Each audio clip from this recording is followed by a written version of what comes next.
Bordi keldi yo'qoldi. Aytaymi sababini? Xarajat odamlarni berib qo'ydi adabini. Telefonda gaplashamiz, bahonamiz ob-havo.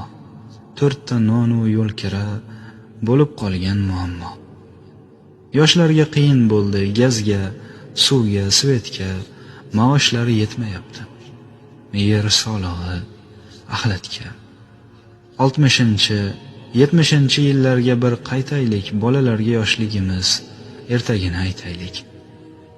Eshigimiz taqillatib to'la yo'q edi.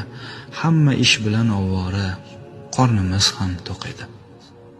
Obkash degan narsaga chelaklarni ilardik. Quduqdan suv tashib kelib, idishni to'ldirardik. Tanchaga cho'g' olib kelib bosib qo'yib kuliga 1 kilo un berardi, buxonkani puliga.